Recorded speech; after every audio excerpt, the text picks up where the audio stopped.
Menstrual pen हे on and average 20 to 30% मुलींना होतं. 70% मुलींना होत नाही. ज्यांना पेन होत नाही त्या ॲबनॉर्मल नाही आहेत आणि ज्यांना पेन होतं त्या पण ॲबनॉर्मल नाही आहेत. एखाद्या मुलीच्या पिरियडच्या दुसऱ्या दिवशी तिचं अंड त्या सायकल करता रिक्रूट होतं आणि ते अंड 14व्या दिवशी सुटलं की एक थंब रूलप्रमाणे 15 दिवसात ते अंड सुटल्यावरती तिला पाळी येणं जरुरी आहे. ती जर पाळी इरेग्युलर झाली तर त्याच्यामध्ये काय होतं की युट्रसची लायनिंग जी आहे ती अजून जाड व्हायला लागते आणि त्याच्यामुळे एखाद्या मुलीला मेन्स्ट्रुअल क्रॅम्प्स म्हणजे पेनफुल पिरियड येऊ शकतात. पिरियडमध्ये पेन होऊ शकतं ते प्रोस्टाग्लॅन्डिन रिलीज म्हणजे मेन्स्ट्रुअल ब्लडमध्ये एक पर्टिक्युलर सबस्टन्स आहे प्रोस्टाग्लॅन्डिन, ज्याच्यामुळे कधीकधी युट्रसमध्ये क्रॅम्प्स येतात आणि टिपिकली पहिल्या दिवशी ती म्हणते की पोट दुखतं, थोडंसं मळमळल्यासारखं वाटतं. हे सगळे प्रोस्टाग्लॅन्डिनचे लक्षण आहेत. PCOD म्हणजे पॉलिसिस्टिक ओव्हेरियन डिसीजमध्ये युट्रसची लायनिंग वाढून तिचे पिरियड इरेग्युलर होतात. म्हणजे जी 30 दिवसात पाळी यायला पाहिजे ती 35-40 दिवसात येते आणि त्याच्यामुळे युट्रसची लायनिंग वाढल्यामुळे तिला हेवी ब्लिडिंग होतं. नमस्कार, मी डॉक्टर रंजना धानू आणि आज आपण लहान मुलींना किंवा पाळीमध्ये एखाद्या मुलीला पोटात दुखणं, ज्याला इंग्लिशमध्ये डिस्मेनोरिया म्हणतात किंवा पेनफुल मेन्सेस, ह्याची कारणं काय आणि त्याची ट्रीटमेंट काय आणि ते प्रिव्हेंट करण्याकरता काय करायचं हे आपण थोडक्यात बोलणार आहोत. माझी थोडक्यात माहिती म्हणजे मी डॉक्टर रंजना धानू. मी प्रिव्हियस आपण 2-3 एपिसोड्स केलेले आहेत. त्याच्यामध्ये खूप सख्यांनी खूप प्रकारचे वेगळे प्रश्न आणि इंटरॅक्शन खूप दाखवलेले आहे आणि आज हा मेन टॉपिक जो त्यांना पाहिजे की यंग मुलींना पाळीमध्ये दुखतं का आणि त्याच्यामध्ये ट्रीटमेंट ऑप्शन्स काय आहेत आणि ते प्रिव्हेंट करायला काय करायला पाहिजे. तर बेसिकली पाळी जेव्हा एखाद्या मुलीची सुरू होते तेव्हा त्याच्यामध्ये एक हायपोथॅलेमो पिट्युटरी ओव्हेरियन ॲक्सिस, घाबरू नका, साधी सिम्पल टर्म आहे. हायपोथॅलेमस नावाची एक ग्लँड ब्रेनमध्ये असते. तर तिथून जे सिग्नल्स येतात ते ओव्हरीला जातात आणि ओव्हरीहून ते युट्रसपर्यंत जातात आणि तेव्हा एखाद्या मुलीची पाळी सुरू होते. तर पाळी सुरू होते म्हणजे काय की ही जी लायनिंग आहे, ही गुलाबी लायनिंग जी आहे, ही मुलीची जेव्हा ग्रो होते ती दर 28 दिवसाला किंवा 30 दिवसाला तिची पाळी यायला पाहिजे. का? कारण की जेव्हा तिचं ओव्ह्युलेशन सुरू होतं, एखाद्या मुलीच्या पिरियडच्या दुसऱ्या दिवशी तिचं अंड त्या सायकल करता रिक्रूट होतं आणि ते अंड 14व्या दिवशी सुटलं की एक थंब रूलप्रमाणे 15 दिवसात ते अंड सुटल्यावरती तिला पाळी येणं जरुरी आहे. ती जर पाळी इरेग्युलर झाली तर त्याच्यामध्ये काय होतं की युट्रसची लायनिंग जी आहे ती अजून जाड व्हायला लागते आणि त्याच्यामुळे एखाद्या मुलीला मेन्स्ट्रुअल क्रॅम्प्स म्हणजे पेनफुल पिरियड येऊ शकतात. पाळी यायचं युज्युअल जे वय असतं ते आहे 10 ते 11 ते 12 वर्षापर्यंत. पण काही मुली आम्ही बघतो की त्यांना 9व्या वर्षीसुद्धा पाळी येते. पण ही पाळी एकदम व्यवस्थित दर महिन्याला येत नाही. कधीकधी ती सेटल व्हायला वेळ लागतो कारण की त्यांचं हॉर्मोनल सगळा इन्फ्लुएन्स जो गर्भावरती असतो तो सेटल व्हायला वेळ लागतो. पण आयांनी त्यांचं मेन्स्ट्रुअल कॅलेंडर मेंटेन करणं अतिशय जरुरी आहे. कारण का? आम्ही आजकाल असं बघतोय आणि हा सोशल प्रॉब्लेम झालेला आहे किंवा ग्लोबल प्रॉब्लेम झालेला आहे टीनेज प्रेग्नन्सीचा, की समजा मुलींचं चुकीचं पाऊल पडलं तर एखाद्या वेळेस आईचं लक्ष नसतं, आई बिझी आहे, आई कामात आहे, आपल्याला वाटतं हॉर्मोनल इश्यू आहे. पण आम्ही अशा केसेस आमच्याकडे आढळलेल्या आहेत की जिथे पिरियड इरेग्युलर होते आणि मुलीच्या पोटामध्ये 3 किंवा 4 महिन्याचा गर्भ असू शकतो. म्हणून एखाद्या आईनी अतिशय प्रेमळपणे तिच्याशी अगदी एखाद्या मैत्रिणीसारखं बोलून एक मेन्स्ट्रुअल कॅलेंडर त्या मुलीचं मेंटेन करणं अतिशय जरुरी आहे. आता काही मुली अशा असतात की ज्यांना 17व्या वर्षापर्यंत पाळी येत नाही. त्यांना फिजिकली तुम्ही बघा तर त्या अतिशय नॉर्मल असतात. म्हणजे त्यांच्या बॉडीवरती केस येणं, त्यांच्या ब्रेस्ट डेव्हलपमेंट, त्यांची बाकीची सगळी बॉडी डेव्हलपमेंट, त्यांच्या जेनायटल्सवरती हेअर ग्रोथ सगळं काही नॉर्मल असतं. पण अशा आया माझ्याकडे त्या मुलींना घेऊन येतात की हिला अजूनही पाळी आलेली नाही आहे आणि तेव्हा जेव्हा आम्ही सोनोग्राफी करून बघतो तेव्हा अशा रेअर कंडिशनला म्हणतात प्रायमरी एमेनोरिया, म्हणजे ह्या मुलींना पाळीच आलेली नसते. तर ह्याच्यात वेगळी कारणं असू शकतात. एक तर त्या मुलीला गर्भच नाही आहे, म्हणजे गर्भाची एजेनेसिस, किंवा दुसरं की तिला इथे पडदा आहे. तर त्याच्यामध्ये काय होतं की तिथे मेन्स्ट्रुअल ब्लड गोळा होत राहतं आणि दर सायकलला आई म्हणणार की तिला पेन होतं पण तिला पाळी येत नाही. सोनोग्राफी केल्यावर कळतं की त्याच्यात क्रिप्टोमेनोरिया म्हणजे हिडन मेन्सेस आहे आणि ती मेन्सेस कुठे हिडन आहे तर पहिल्यांदा वजायनामध्ये ते ब्लड कलेक्ट व्हायला लागतं, त्याला हिमॅटोकॉल्पॉस म्हणतात. मग हे ब्लड जास्त गोळा झालं तर हे आतमध्ये युट्रसच्या गोळा होतं आणि त्याला म्हणतात हिमॅटोमेट्रा, म्हणजे युट्रसमध्ये ते ब्लड गोळा होतं आहे आणि तिथं पण ते अजून वाढत गेलं तर हिमॅटोसॅल्पिंग्स म्हणजे ट्यूबमध्ये हे ब्लड गोळा व्हायला लागतं आणि त्याच्यानंतर इथे पेल्विसमध्ये पण जाऊ शकतं. तर अशा कंडिशनमध्ये काय आहे, आपण फक्त एक छोटंसं इन्सिजन इथे घेतो आणि हे ब्लड सगळं ड्रेन करून टाकतो आणि मग मुलीला पाळी व्यवस्थित येऊ शकते. पण जी दुसरी कंडिशन आहे की जिथे मुलीला गर्भाशयच नाही आहे, अशी रेअर कंडिशन आहे आणि ह्या 2 महिन्यात माझ्याकडे 2 मुली आल्या अशा की ज्यांना पाळी आलेलीच नाही आणि सोनोग्राफीमध्ये असं कळतं की त्यांना ओव्हरीज आहेत पण त्यांना गर्भ पण नाही आहे आणि वजायनल पाऊच पण नाही आहे. तर अशा मुलींना स्पेशलाइज्ड ट्रीटमेंट घेणं अतिशय जरुरी आहे.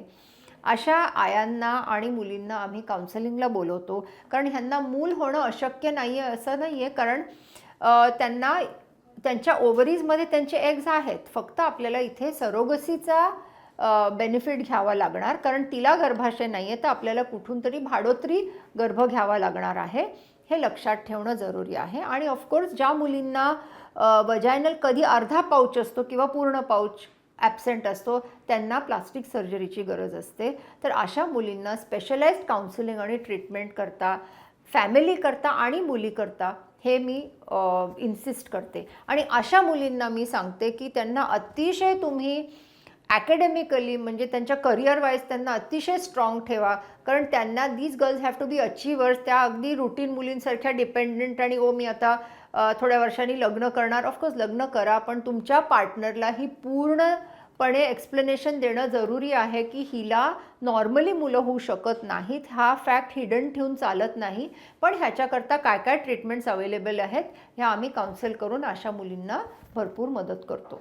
एखाद्या मुलीला जर काहीही हे प्रॉब्लेम्स नसतील तरी पण जे मेन्स्ट्रुअल ब्लड असतं म्हणजे जी ब्लिडिंग होतं आणि नॉर्मल ब्लड लॉस आपण म्हणतो त्या 2 ते 3 दिवसात पाहिजे, मॅक्सिमम 80 ml. आणि ते मेन्स्ट्रुअल ब्लड कधी क्लॉट झालं नाही पाहिजे, म्हणजे त्याचे गठ्ठे गठ्ठे असे पडले नाही पाहिजेत, ते फ्री फ्लो पाहिजे. जेव्हा पण मेन्स्ट्रुअल ब्लड क्लॉट होतं त्याचा अर्थ ह्या मुलीला हेवी ब्लिडिंग होतं आहे, कारण आपल्या ज्या युट्रसच्या लायनिंगमध्ये जे ब्लड येतं त्याच्याकरता फिब्रिनोलायटिक सबस्टन्स म्हणजे आपला गर्भ एक फिब्रिनोलायटिक सबस्टन्स पैदा करतो ज्याच्यामुळे मेन्स्ट्रुअल ब्लड अगदी फ्री फ्लोईंग पाहिजे. जेव्हा हे गठ्ठे गठ्ठे वाढायला लागतात म्हणजे फिब्रिनोलायटिक सबस्टन्स कमी पडतात आणि त्याच्यामुळे तिला हेवी ब्लिडिंग होते. म्हणून जेव्हा पण एखादी मुलगी माझ्याकडे येते आणि म्हणते की मॅडम मला पिरियडमध्ये गठ्ठे गठ्ठे पडतात म्हणजे मला लगेच तो एक मार्क करावा लागतो की हिला हेवी ब्लिडिंग होत आहे. ओके, तर हे जे नॉर्मली पिरियडमध्ये पेन होऊ शकतं ते प्रॉस्टाग्लॅन्डिन रिलीज म्हणजे मेन्स्ट्रुअल ब्लडमध्ये एक पर्टिक्युलर सबस्टन्स आहे प्रॉस्टाग्लॅन्डिन ज्याच्यामुळे कधी कधी युट्रसमध्ये क्रॅम्प्स येतात आणि टिपिकली पहिल्या दिवशी ती म्हणते की पोट दुखतं, थोडंसं मळमळल्यासारखं वाटतं, हे सगळे प्रॉस्टाग्लॅन्डिनचे लक्षण आहेत. आणि मग 1 दिवसात मी ठीक होते आणि मी काही गोळ्या घेते. तर गोळ्या म्हणजे स्पेसिफिक गोळ्या त्याच्याकरता असतात, प्रॉस्टाग्लॅन्डिन इनिबिटर ज्याला आपण मेफेनेमिक ॲसिड म्हणतो. पण कधी कधी आया म्हणजे कुठल्याही मुलीची आई येऊन म्हणते की मी कधी कधी तिला स्पॅझमिंडॉन देते किंवा बरालगन देते किंवा अजून क्रोसिन देते.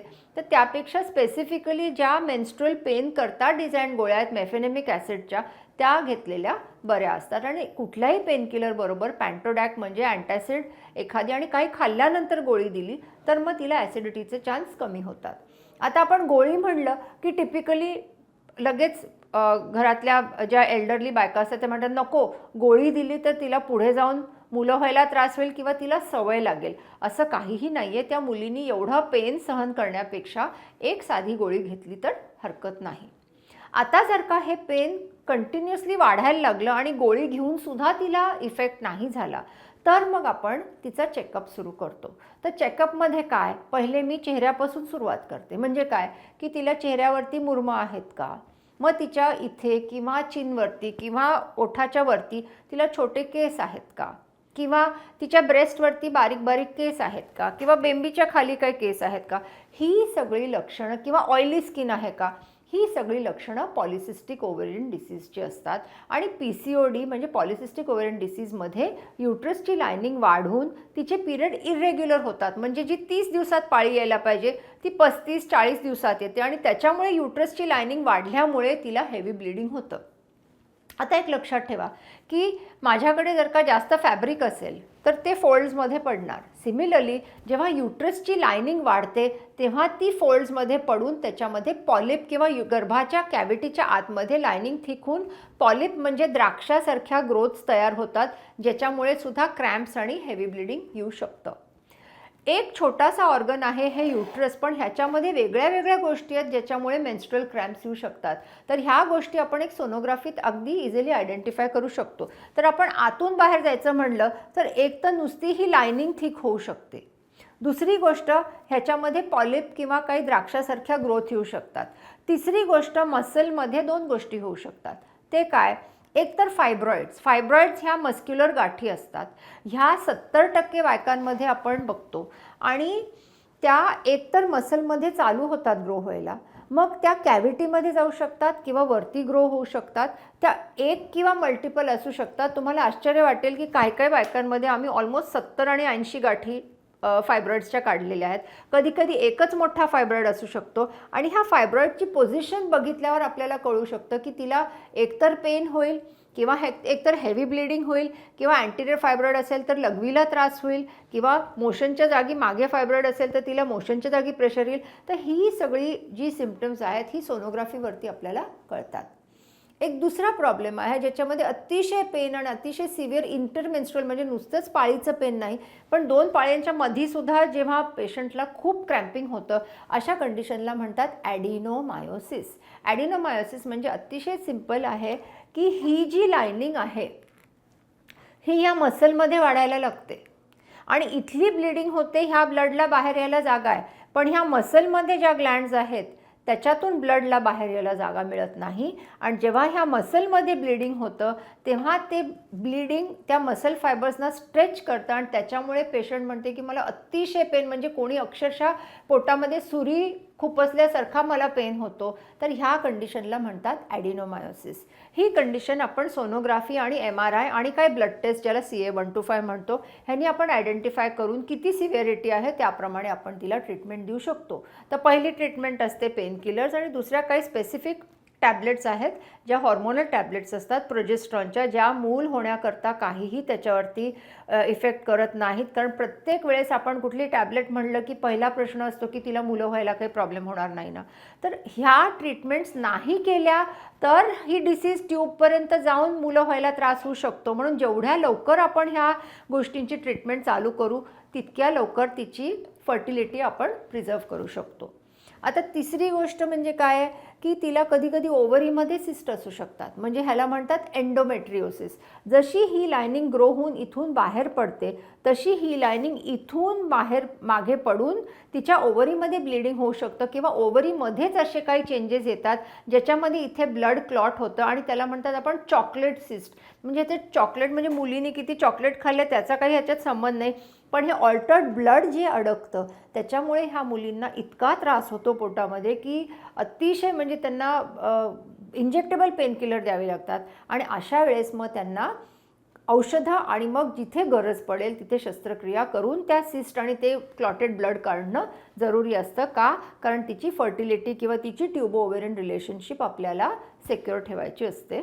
म्हणून पिरियड पेनमध्ये आपल्याला खूप पेन असलं तर कधी कधी आपण सायक्लिकल हॉर्मोनल टॅब्लेट्स पण देतो, म्हणजे ज्या आपण कॉन्ट्रासेप्टिव्ह पिल्स म्हणतो. त्या फक्त गर्भनिरोधक नाहीत पण त्या पेन पण कमी करतात. त्या अनिमिया म्हणजे हेवी ब्लिडिंग होऊन ज्या मुलींना अनिमिया किंवा हिमोग्लोबिन कमी होणं हा त्रास होतो तर त्याच्यामध्ये सुद्धा बेनिफिट करतात.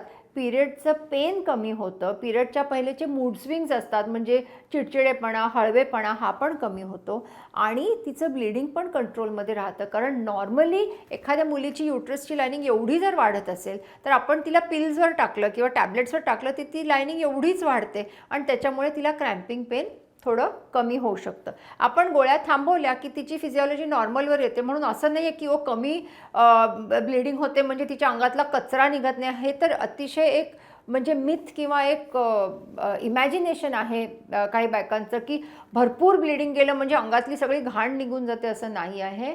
मेन्स्ट्रुअल ब्लड फक्त 3 दिवस आणि 1 ते 2 किंवा 3 पॅड्स एखाद्या मुलीने 3 दिवस चेंज केले तर दॅट इज नॉर्मल ब्लिडिंग. जेव्हा क्लॉट्स जातात हे हेवी ब्लिडिंगचे लक्षणं आहेत आणि तेव्हा तुम्ही त्याच्याकरता ट्रीटमेंट घेणं अतिशय जरुरी आहे. आपण जर का समजा एखाद्या मुलीची सोनोग्राफी केली आणि त्याच्यामध्ये ना आपल्याला फायब्रॉइड दिसत आहे ना ॲडिनोमायोसिस दिसत आहे, पण थोडीशी ती स्थूल आहे, तर अशा मुलींना युट्रसची लायनिंग थिक होते किंवा PCODची लक्षणं असतात. म्हणून आपण म्हणतो की डाएट, परत लाईफस्टाईल मॉड्युलेशन, वजन कमी ठेवा, व्यायाम करा, योगा करा, 30% ऑफ तुमचं डाएट तुम्ही रॉ ठेवा, म्हणजे तुम्ही फ्रेश फ्रूट्स खा, भाज्या खा, भाज्यांचे ज्यूस प्या. ह्या गोष्टींनी आणि व्हेजिटेबल ज्यूस हा फ्रूट ज्यूसपेक्षा जास्त बेनिफिशियल आहे. एका व्हेजिटेबल ज्यूसमध्ये तुम्ही कॅलरीज घ्याल 70 किंवा 80 किंवा एक फ्रूट ज्यूस घेतलात तुम्ही तर त्याच्यात 3 किंवा 4 मोसंब्याचं जेव्हा हे जातो कॅलरी कंटेंट जातो तर तेव्हा तुम्ही ऑलमोस्ट तिला 1000 कॅलरीजचा ज्यूस देताय, एवढं लक्षात ठेवा. कारण एक मोसंबीमध्ये तुम्हाला ॲटलिस्ट 200 किंवा 250 कॅलरीज असतात. म्हणून जेवढं तुम्ही असं डाएट मॉड्युलेट करून तिचं वजन ऑप्टिमम ठेवाल तिच्या एजकरता, that will be extremely beneficial. मला काही मातांना आणि म्हणजे सगळ्यांना हे कन्वे करायचं आहे की मेन्स्ट्रुअल पेन हे ऑन ॲन ॲव्हरेज 20 to 30% मुलींना होतं. 70% मुलींना होत नाही. ज्यांना पेन होत नाही त्या ॲबनॉर्मल नाही आहेत आणि ज्यांना पेन होतं त्या पण ॲबनॉर्मल नाही आहेत. पण प्रत्येकीची सेन्सिटिव्हिटी टू पेन वेगळी असते, कारण ह्या मेन्स्ट्रुअल ब्लडमध्ये जे प्रोस्टाग्लॅन्डिनचं जे सबस्टन्स सिक्रेट होतो त्याच्यामुळे प्रत्येकीला पेन होऊ शकतो. काही बायकांना काही प्रॉब्लेम्स युट्रसमध्ये असल्यामुळे क्रॅम्पिंग पेन होतं. म्हणून प्रत्येक मुलीला जर का खूप जास्त मात्रेत पेन असेल तर तिने सोनोग्राफी करता जाणं जरुरी आहे. नाहीतर रुटीनली जर का तिला एखाद्या पेनकिलरनी व्यवस्थित वाटत असेल तर that is more than satisfactory. त्याच्यामध्ये घाबरण्यासारखं काहीच नाही आहे. तर आज सख्यांनो ह्या एपिसोडमध्ये मी तुम्हाला की पिरियड न येणं, पिरियड पेनफुल असणं, पिरियड पेनफुल नसणं आणि पिरियडमध्ये जे काही त्रास असू शकतात त्याच्याबद्दल मी तुम्हाला बरीचशी माहिती दिलेली आहे. आणि ह्याच्या पुढे तुम्हाला अजून काही क्वेरीज असतील तर तुम्ही डेफिनेटली कमेंट करा आणि आम्ही तुम्हाला त्याच्यामध्ये डेफिनेटली उत्तर देऊ. तर with that I wish you all a very healthy life and I wish all the little girls also absolutely pain free periods. Thank you.